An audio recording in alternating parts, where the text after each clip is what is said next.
Welcome to The Explainer.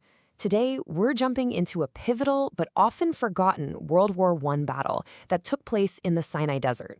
It was a fight that became a desperate, nail-biting race against the clock. So, picture this. It's January 1917. The British Egyptian Expeditionary Force is so close to clearing the entire Sinai Peninsula of Ottoman forces. They've got the momentum, they've got the numbers, but their final objective, a fortified spot called Rafa, was about to become a much tougher fight than anyone could have possibly imagined. To really get why Rafa was such a big deal, we have to look at the incredible momentum the British campaign had built up. You see, this wasn't just going to be another battle. This was supposed to be the grand finale of months and months of hard effort. Okay, so after a huge win back in August 1916, the British forces under General Murray were really on a roll. They were pushing the Ottoman army back. But here's the catch. Their whole advance depended on this massive logistical feat. They were literally building a railway and a water pipeline right across the barren desert. I mean, this lifeline was the only thing making the campaign possible. By January 4th, it had reached a town called El Arish, which set the stage for the final push. The target? Rafah, the last major Ottoman fort standing between them and the border of Palestine. So the British commander on the ground, Lieutenant General Philip Chetwood, he's feeling pretty good about things.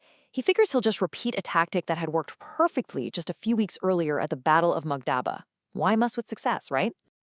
Now, Chetwood's force, known as the Desert Column, was this really interesting, highly mobile unit. I mean, you've got Australian light horse, New Zealand mounted rifles, British yeomanry, and even the Imperial Camel Corps. Yeah, a camel-mounted infantry. They had a pretty significant numbers advantage over the roughly 2,000 Ottoman soldiers who were dug in and waiting for them. The plan itself was a classic encirclement. Looked great on paper.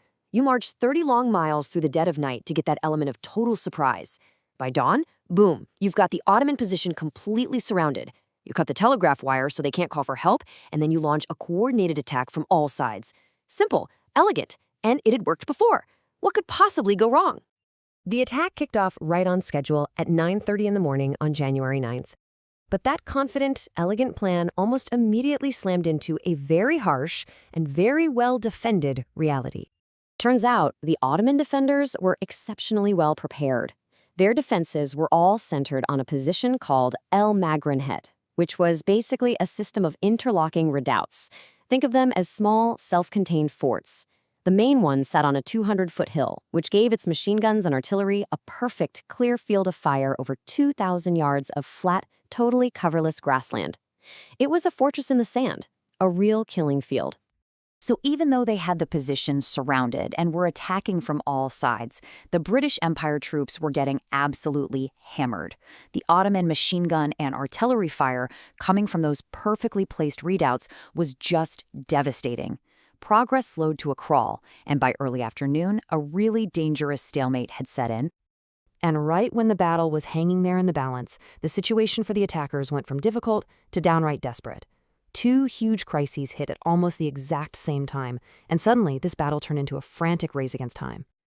And this is where that costly mistake comes in.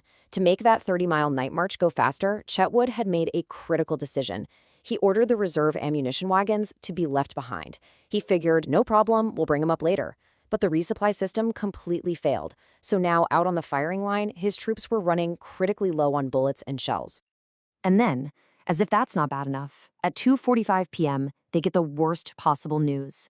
A captured Ottoman officer tells them that reinforcements were sent out from a nearby garrison as soon as the fighting started.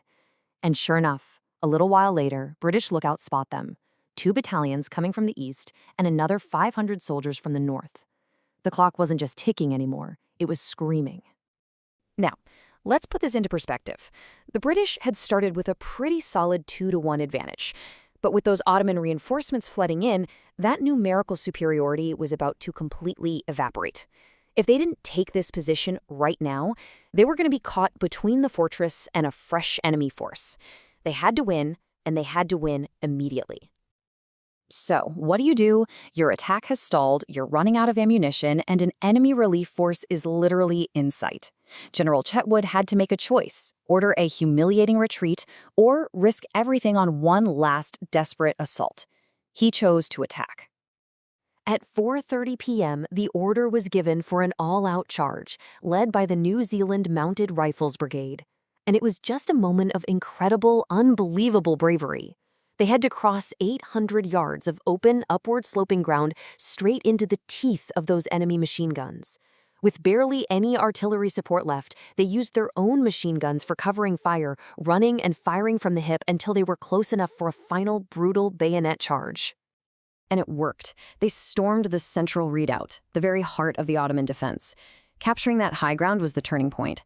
Enfilade is a military term, and it basically means they could now fire down the length of the Ottoman trenches from the side where the defenders had no cover at all. The whole defensive network just started to crumble. Within 20 minutes at 4:50 p.m., white flags started to pop up all over the battlefield. The gamble had paid off, and I mean just in the nick of time.